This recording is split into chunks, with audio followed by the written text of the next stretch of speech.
सोमनाथ महादेव की कथा। ओम नमः शिवाय। इस पवित्र श्रावण मास की आप सबको भक्तिमय शुभकामनाएं। परम वैष्णव भगवान शिव को अत्यंत प्रिय है यह श्रावण मास, और इस मास में की गई उनकी आराधना व्यक्ति को अनेक पुण्य फल प्रदान करती है। भगवान शिव के 12 ज्योतिर्लिंग देश के अलग अलग भागों में स्थित है। इन्हें द्वादश ज्योतिर्लिंग के नाम से जाना जाता है। इस मंगल श्रावण मास में आज से हम आपके लिए लेकर आए हैं भगवान शिव के विशेष 12 ज्योतिर्लिंगों की कथा। आज से प्रारंभ करके हम प्रतिदिन आपको एक एक ज्योतिर्लिंग की सभी कथाएं सुनाएंगे। तो चलिए आज हम सुनते हैं सबसे पहले ज्योतिर्लिंग यानी सोमनाथ महादेव की कथा। यह मंदिर गुजरात के समुद्र किनारे पर स्थित प्रभास क्षेत्र में बसा हुआ सोमनाथ महादेव ज्योतिर्लिंग, जिसे 12 ज्योतिर्लिंगों में सबसे प्रथम प्रमुख माना जाता है। सबसे पहले हम चलते हैं श्रीमद् भागवत के 6ठे स्कंद में, जहाँ प्रचेताओं और प्रजापति दक्ष की सुंदर कथा आती है।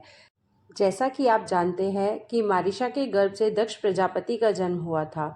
दक्ष प्रजापति ने सबसे पहले अपने मन से कई जीवात्माओं की उत्पत्ति की, लेकिन उन सबके सृजन में कुछ न कुछ त्रुटियां रह गई। इसलिए अतृप्त मन से वह विंध्याचल पर्वत पर स्थित एक पवित्र स्थल पर तपस्या करने के लिए चले गए। भगवान विष्णु को प्रसन्न करने के लिए दक्ष प्रजापति ने अनेक अनुष्ठान किए, जिसके फलस्वरूप भगवान विष्णु ने प्रसन्न होकर उन्हें दर्शन दिए।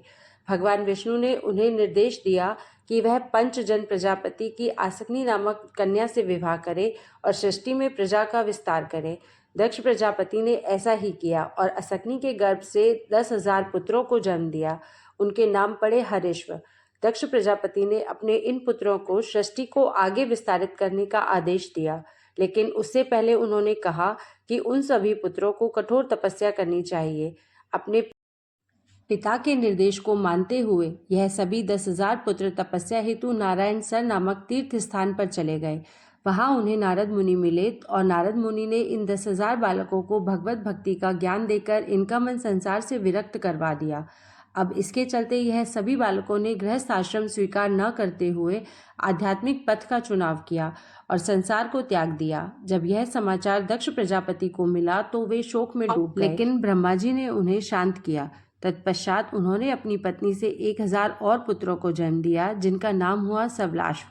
जब दक्ष प्रजापति ने अपने इन 1000 पुत्रों को तपस्या के लिए भेजा तो नारद मुनि ने पुनः उन्हें आध्यात्मिक पथ की शिक्षा दी और उन्हें अपने बड़े भाइयों का अनुसरण करने के लिए कहा, और इस प्रकार उन्हें भी संसार से विरक्त बना दिया।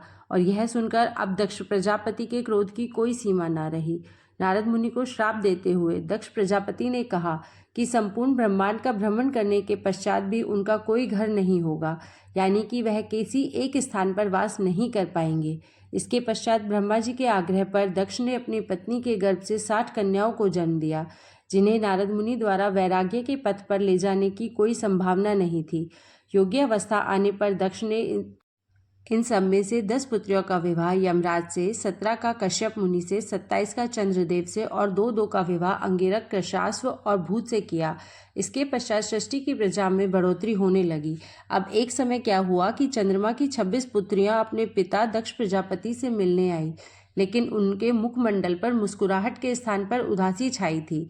जब प्रजापति ने अपनी पुत्रियों से इसका कारण पूछा तो उन्होंने बताया कि उनके पति चंद्रदेव रोहिणी से अधिक प्रेम करते हैं और बाकी 26 पत्नियों की अपेक्षा करते हैं।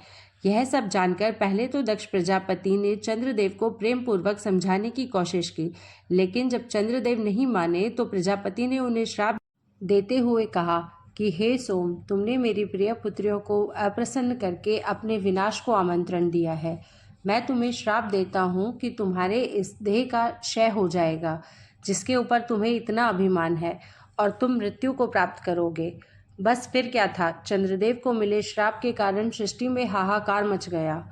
जब देवराज इंद्र के पास जाकर चंद्रदेव ने अपने जीवन की रक्षा के लिए दुहाई मांगी तो देवराज इंद्र उन्हें ब्रह्मा जी के पास ले गए, जिन्होंने सारी स्थिति का विश्लेषण करने के बाद कहा कि हे सोम, तुमने निश्चित ही बहुत बड़ी भूल की है, जिसके फलस्वरूप ही तुम्हें यह भयंकर श्राप मिला है।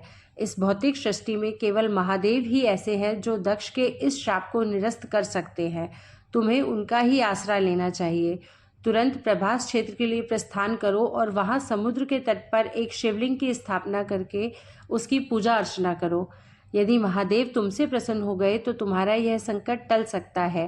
ब्रह्मा जी की बात सुनकर चंद्र सहित सभी देवता स्वराष्ट्र की ओर निकल पड़े। वहां पहुंचकर उन्होंने पार्थिव शिवलिंग की स्थापना की और चंद्रदेव घोर तपस्या में लिप्त हो गए। चंद्रदेव ने उस स्थान पर महामृत्युंजय मंत्र के 10 करोड़ बार जाप किया। उनकी तपस्या से प्रसन्न होकर महादेव ने उन्हें दर्शन दिए और वर मांगने के लिए कहा।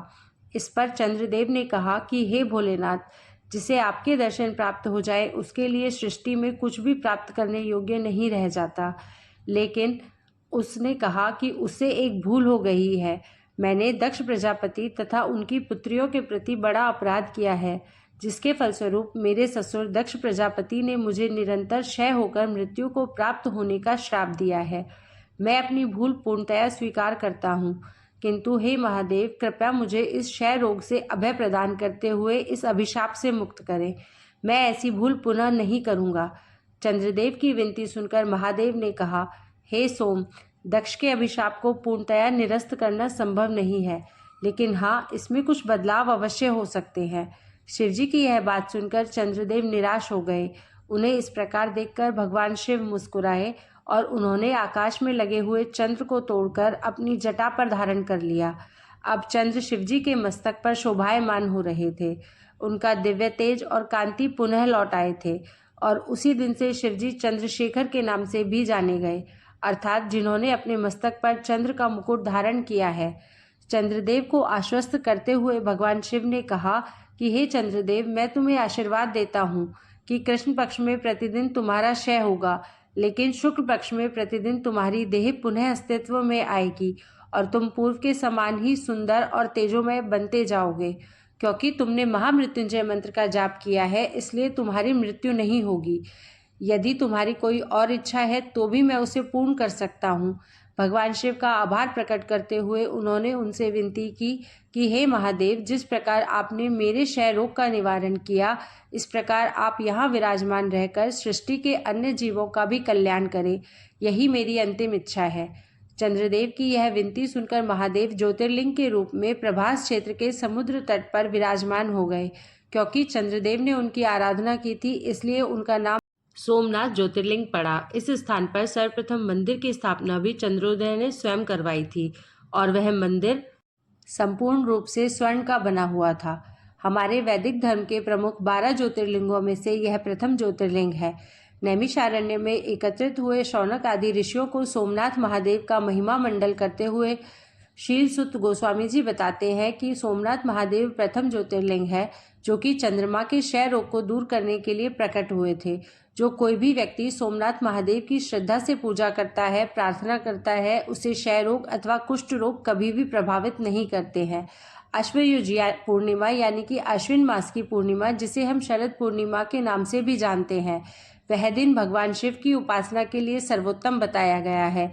इस दिन चंद्रदेव भगवान शिव की उपासना करने के लिए पृथ्वी के सबसे नजदीक आते हैं और यही वह दिन है जब चंद्र अपनी पूर्ण कला और ऐश्वर्य प्रकट करता है। महाभारत के आदि पर्व में भी बताया गया है कि श्री कृष्ण की सहायता से अर्जुन सुभद्रा देवी से इस स्थान पर मिले थे और यहीं पर उनका विवाह हुआ था। तो यह थी श्रावण मास के उपलक्ष्य में सर्वप्रथम ज्योतिर्लिंग सोमनाथ महादेव की कथा। यह कथा आपको कैसी लगी है, हमें नीचे कमेंट बॉक्स में ज़रूर बताइएगा। अगर आप चैनल पर पहली बार आए हैं तो चैनल को सब्सक्राइब करें और अगर वीडियो अच्छी लगी हो तो वीडियो को लाइक करें। धन्यवाद। ओम नमः शिवाय।